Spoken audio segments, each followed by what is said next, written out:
Dear Divine Feminine, welcome. This is Mimi. So today, here with you, beautiful twin flames, beautiful souls who are on this awakening journey, who might be in pain, who might feel confused, who might feel separation deep in their bones. This is the place to be. Today we're going to talk about the truth of the journey. I will call it the return of the exiled self. What does this mean, Divine Feminine? Remember the state you were in when you first met your Divine Masculine. That wholeness, that power, that strength, that feeling like you could move mountains, that feeling like you've never fully lived like you did that moment. The feeling that everything outside of the moment, of the present moment, of that connection made sense anymore. The things that seemed like problems or like everyday things, other people, situations, struggles, where they all felt just tiny, that you didn't even care what was going on, where time stopped when you looked inside the eyes of your beloved, of your divine counterpart. That very, it almost like gets you so emotional. Like, how could this be? This kind of love, how could this be? From that point, you know there's no return. Once you feel that for someone, once you feel that fire and passion and that love in your heart and in your bones, like in your being, you know there's no going back. But what this journey does is to get you back to yourself, is to get that exiled self return home. There needs to be a separation. It is painful. It feels like hell. It feels like dying 1,000 freaking deaths every day, every second. Even just existing, even just sitting in peace is an issue, because your mind, your heart, there's just so much burden and there's just so much going on. That's when separation happens. That's what happens in separation. Why does this happen? Because now that you tasted that divine being, that divine state of being, now you cannot go back. But what you're asked to do, what you're called to do, is bringing all the parts of you that have been exiled back to self, back home, to find that wholeness and oneness within. So that you don't ever think it is coming from an outside source, even if it's your divine counterpart. That's what this journey is telling you. That might be the confusing part, because at if you're not very, very early on, if you know some things about this journey, and if you're here listening to this, you probably know that you shouldn't be obsessing, that you should be letting go. But somewhere inside, you actually don't know what that is. And you may be thinking that, is it really possible? Or you may be trying to prove that you're doing it, but inside it's not working.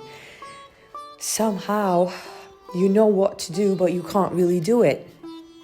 This video is for you then. Because in that state, when you know you need to surrender, when you know you need to detach, but those words, they're just words. What does it mean? How can you detach from the love of your lives, love of your soul, like the divine counterpart who is made from the same essence of you? How are you supposed to let go? What does letting go even mean? What it means is taking all that light and love back home and seeing that it is actually you, the source. That doesn't mean that your twin flame or divine counterpart has, this part is really hard to explain. It doesn't mean that you'll never feel that again. It doesn't mean that you don't get to have a partnership. It doesn't mean that you don't get to experience love, joy, light with anyone else. It does not. But it just means that you need to find that first within, to share it from a place of wholeness, oneness. Remember, this journey, the tricky thing is, it is so easy to get yourself believing that you are now half, that your other half is somewhere that you cannot be together, or you have to do some things and achieve a certain point to bring them back in, then you're going to be whole. It is so easy to fall into this trap. But the trick here is, the real gift here is, you don't get to be half when they're not around. You don't get to be whole when they're around. You are whole and they are whole. Once twins find that wholeness, that oneness within, then they can come back in a beautiful, beautiful state. In a beautiful state like never before. Because once this state has arrived, there is no more fear. There is no more questions. There is no more doubt. There is no more that little thing inside that comes and like sabotages every moment. Because it's done. Now you're in a totally different place. And separation is needed for that. Because twins, it's not like twins are not like, people that can take couples therapy together, or work through their issues, or talk through their stuff. It's impossible. Because I want you to think of this connection, because this connection it is beyond form. It's not like two human beings talking, resolving problems. It's not like a normal relationship. It's energy work. It is beyond this form as like this body, human mind. It is beyond all of that. It is a work and dance of energies. So when you see it like that, oh, we have these problems to sort out, or this never ends happening. This is like we're circling back in this, or they're being like this, they're being ignorant, or they're being whatever. It's not going to work. Things that you try to do and save the relationship on a human level, they're not going to work. Because this is beyond. This connection is made in the stars, in the cosmos, in the very source of being. So you cannot work through it like with some text, or you cannot fuck it up because you said something. See what I mean there? But the trick and the trap is, it is so easy to take this and turn this into this very romantic love story that goes like, this is beyond everything, time and space, and twins share this bond, blah, blah, blah. That will keep you in pain. That will keep you in separation. And that will keep you believing that you need your twin back to experience that magic. And your mind is going to trick you into believing that. Your mind is going to trick you believing that this is a romantic connection that is beyond anything else, and that you need to achieve a certain state and you need to take them back and all of that. This is not to say that you cannot have your union. Not at all. You can have it. But trust me, when you have that and when you look back, you're going to understand what I'm saying. Because it is not going to be the same anymore for you. It's not going to be from a place of needing. It's not going to be from a place of like burning pain of lack. It is going to be from a place of very grounded, very safe, very secure joy, light, love, and peace. So what you need to do, Divine Feminine, I know it's so hard, but stay with me. Keep on watching my videos. Maybe go to my website if you want to go deeper, if you really want to work through.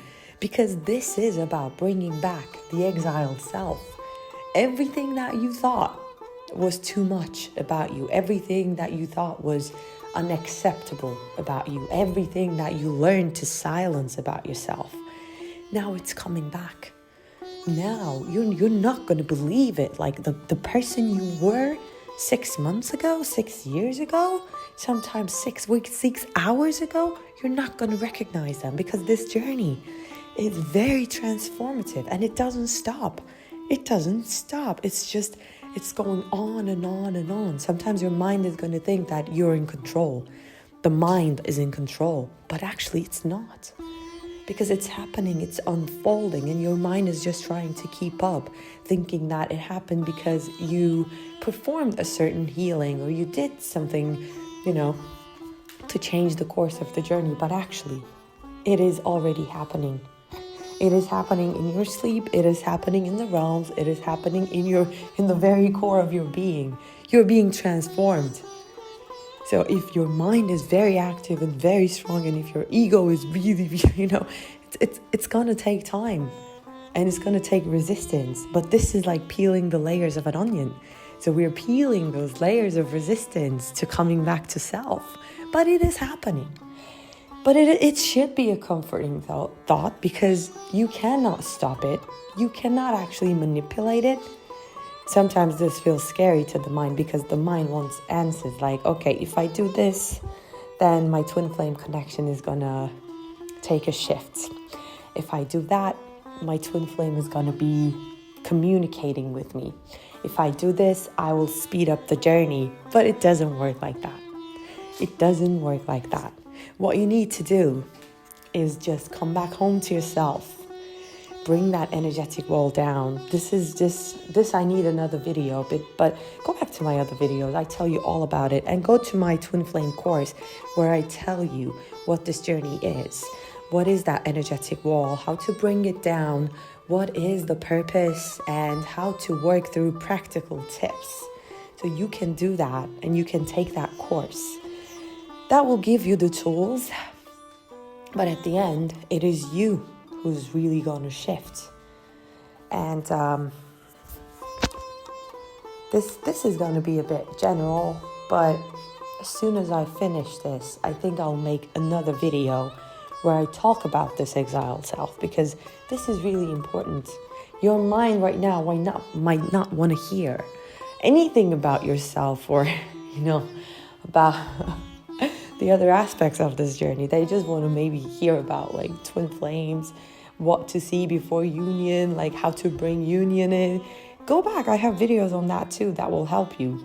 But first, I just want you, if you can keep one thing from this video, is think of this as the return of the exiled self. I'm sending you so much love. You got this.